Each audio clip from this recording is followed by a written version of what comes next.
Hello, hello. Ito, i-flex ko ang aking bagong toys. Ayan, oh. Ang cute. Ang cute. Nagdidilig-dilig ako. Naisipan kong i-video siya. Ayan. Ito, nagdidilig-dilig ako ng mga halaman. Ayan yung aking orchid. Okay. Ito naman, alam nyo na yung story nito, di ba? Kinuha ko yung dahon nito, pinatubo ko, hanggang ngayon siya, oh. Lumalaki na siya. 1 taon na to, guys.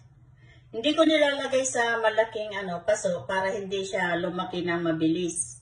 Para mayroon akong display. Kasi marami ako doon yung malalaki na. Iisang lang ito noon nabili ko.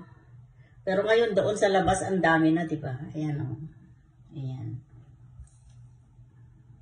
Dahon lang yan na pinatubo ko. Tapos yan na siya.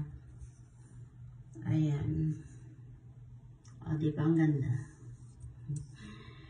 Ayan, guys. Sa mahilig sa mga planti-plantita dyan. Dahon yan na pinatubo ko. Tapos yan, lumaki na siya ng lumaki. Kinuha ko doon sa mother niya sa labas. Ayan. Marami na ako napala doon. Ito naman yung aking orchid. Nagdidilig-dilig ako, pero mamaya mag-live ako. Ayan. Diba cute? Cute, cute. Ito yung bago kong toys. Pagka aalisin ko siguro ito mahahaba. Pag humaba na siya ng humaba, ilalagay ko doon sa hanging plants doon. O, diba ang cute? O, diba? Ayan. Para siyang, ang liliit lang. Hindi ko alam kung anong pangalan nito. Basta lang nakursunadahan ko. Tapos, sabi ko maganda ito sa banyo. Ayan, o. O, diba ang ganda? Ayan, o, diba? Ganyan lang.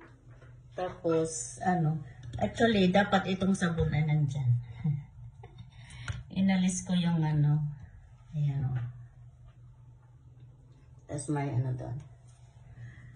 Ayan, flex ko lang kasi talagang pagka ako may bagong halaman, aking kinukuting-ting yan lagi.